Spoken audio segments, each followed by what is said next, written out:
Welcome to another episode in the Johan Explains series.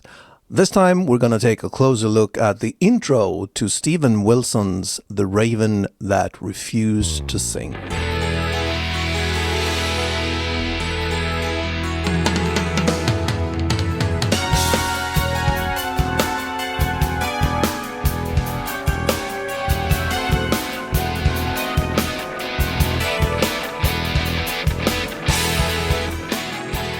Now, I'm going to do something potentially dangerous here. In my 20s, I set out to create a concept album. I was going to do the best I could to create something amazing, to create something that gave the listener a ride. It was a 1 hour long, highly progressive rock opera thing. It took me over 3 years to write it.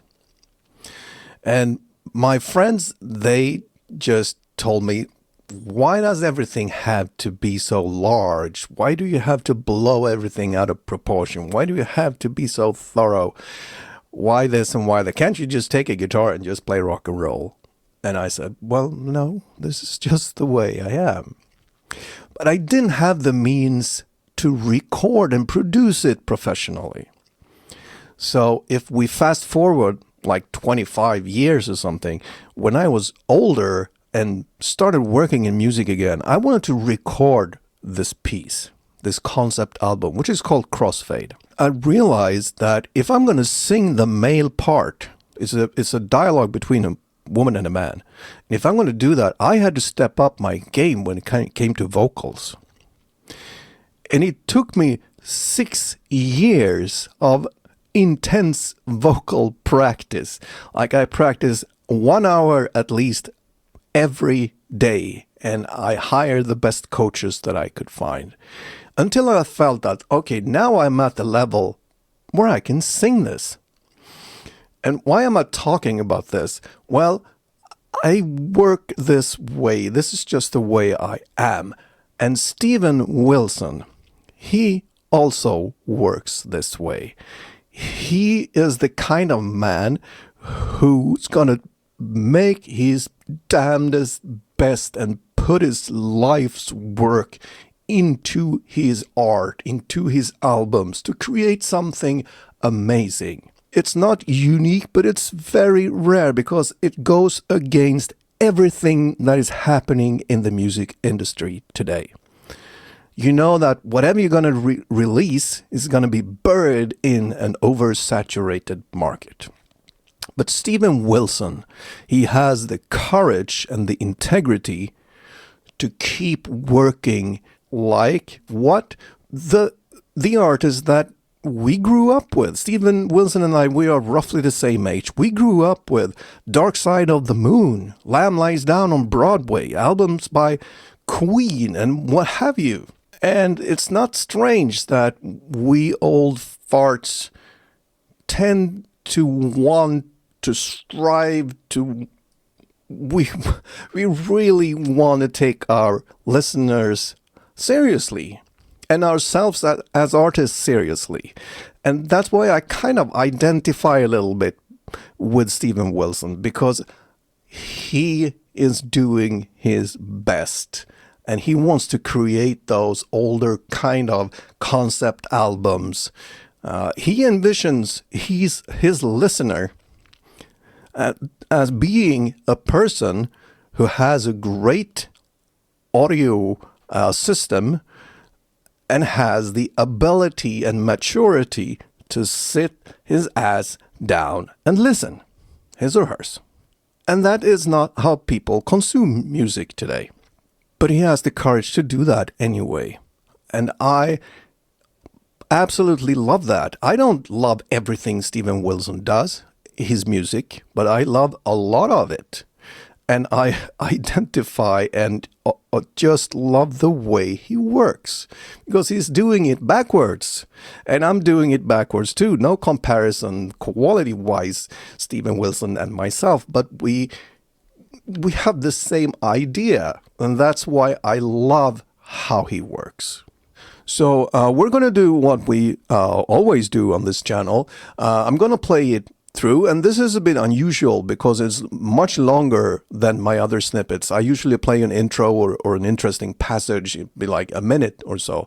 This is like 3 minutes because the intro to Raven is about 3 minutes. I studied the intro, and I think I got most of it right. There are some parts where the strings play stuff that I can't really hear what is going on. So I have to admit that. But otherwise, I think I got all the bass notes and all the chords and everything right. So here we go.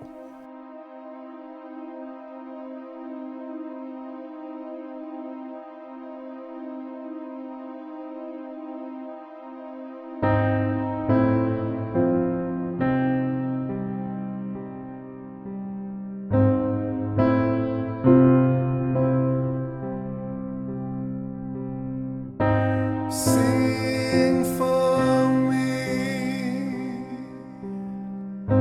sing for me. You can come with me. You can live with me. Heal my soul. Make me whole.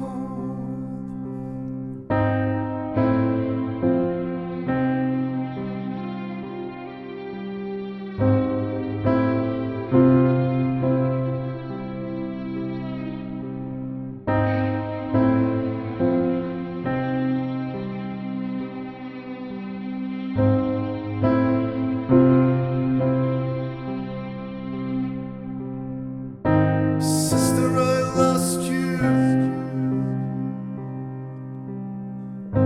when you were still a child,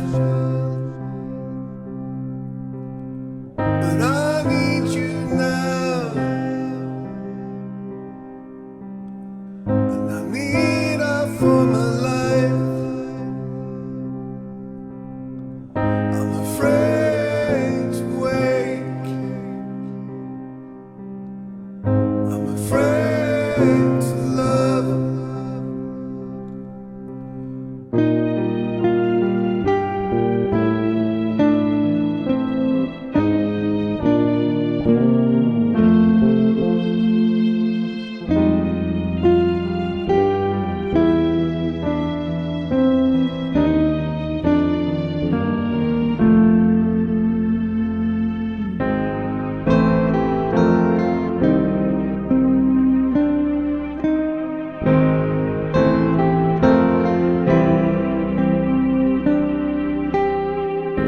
But just because I'm weak,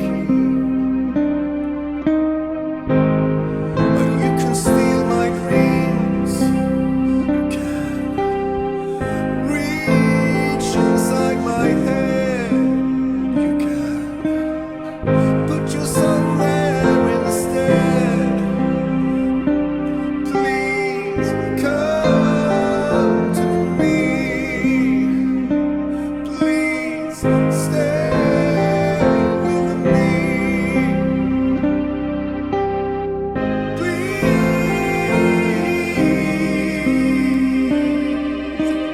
Please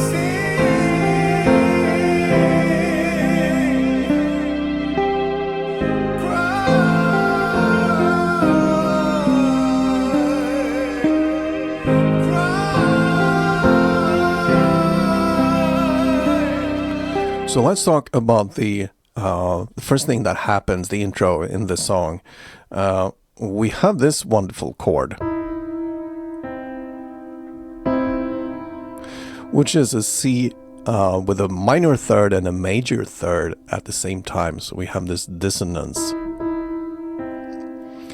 And those notes are not like arbitrary. They're very purposeful because this entire intro alternates between C major and C minor. And to me, that signifies that there is like there are like two parts in this song. One is very sad, of course, and one is romantic and hopeful and happy. Not really happy, but it's more uplifted.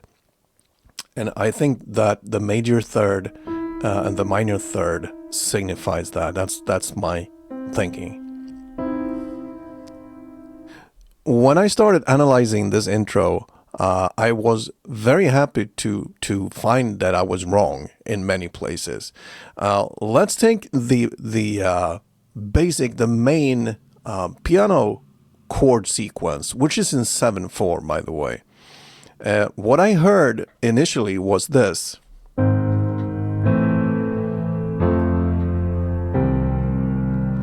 First time, and the second time. Second time. But when I started listening more carefully and I tried all the triads I could find on my piano keyboard, but it didn't sound right. And that's because it's not a triad at all. It's just two notes. And when I finally got it, I was like, oh, that's what they do. And I thought this C, which he sings, come to me, this C is a resonant note, which is like a static. I thought that was on top, but it's not. So what he does, he plays it like this.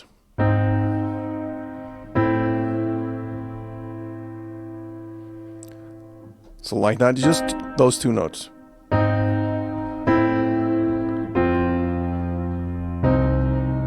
Like that. And the second time,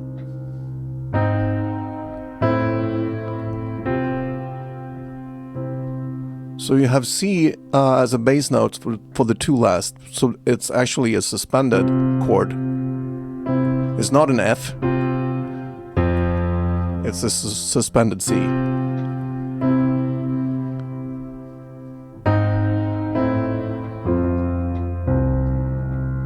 And then we have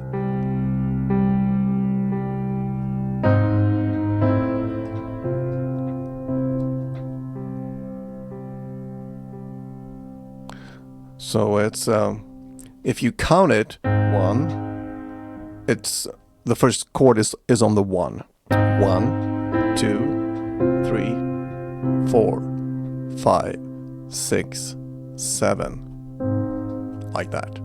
Then we go back and we have some more vocals, and then this beautiful, if it's an oboe or something, comes in, which is not really a melody, it's just a sound that is really haunting, and I love that. And I couldn't create that exactly, so I just played something that made a cinematic sound. After that, the first lines of vocals, we break this pattern of the 7/4 and the basic chords, and we go to a beautiful little melody, which is, I'm gonna play it for you, but since I'm not a keyboard player by any means, you have to forgive me because I'm slow. All right, it goes like this.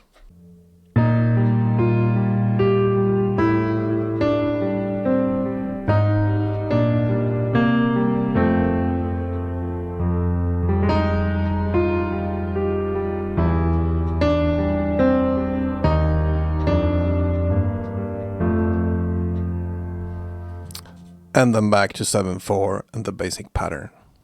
Now around here somewhere, when the vocals come back, if I listen carefully, I think that they abandon the two note chords,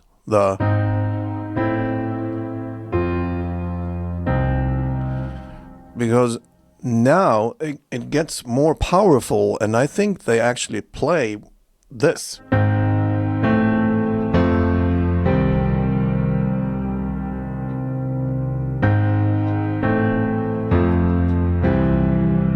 It sounds more like that, and it sounds more powerful. And I'm not sure about this, but it gets more powerful, and I think actually there are triads, and I think the C is on top. Now, when they're building this theme, because it grows and grows, some interesting things are happening. And the first one that really caught my attention is a B flat that appears in the string section, which I find is really interesting and adds to this mood, like, whoa, there's something happening, there's something building. And if you look at the chords, those two first, they add a B flat.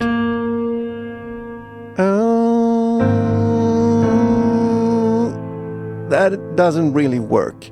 That works. That doesn't work. But still, they play that B flat at the start of this chord sequence, and it goes a bit too long, and that builds that tension. So we have that again, the tension and the resolve, and the tension and the resolve.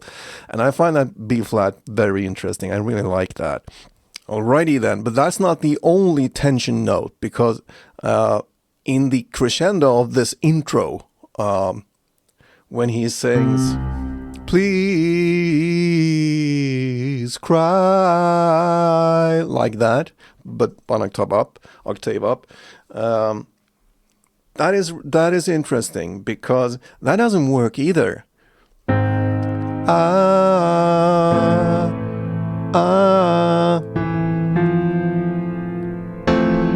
have that.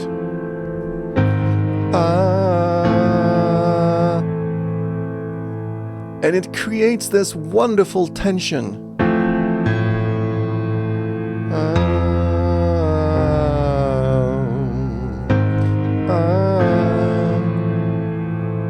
And the strings are reinforcing that F, that wrong F. And that's where I have a problem hearing exactly what's going on in the strings. But they are reinforcing that F, which is a suspended C chord, like a sus4 chord. But it comes in way too early. And we have to rethink in our heads what notes are being played and when. And I think those two, the F and the B flat, is used in such an intelligent and wonderful way. I'm like struck by how well written this is.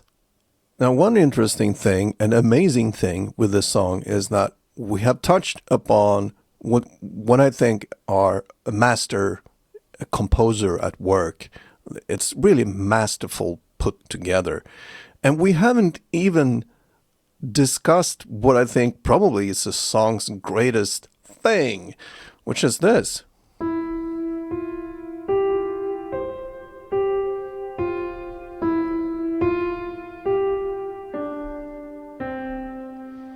I mean, how beautiful is that? Only the white keys. It doesn't matter. It's gripping. It's fantastic. I just love that. And the crescendo of the song is just fantastic. But the intro is what we could focus on in this short video. Thank you so much for watching, and leave your comments below. I'm happy to read them. And if you like my content, please hit that like and subscribe button and ring that notification bell. It really helps me when I create this content.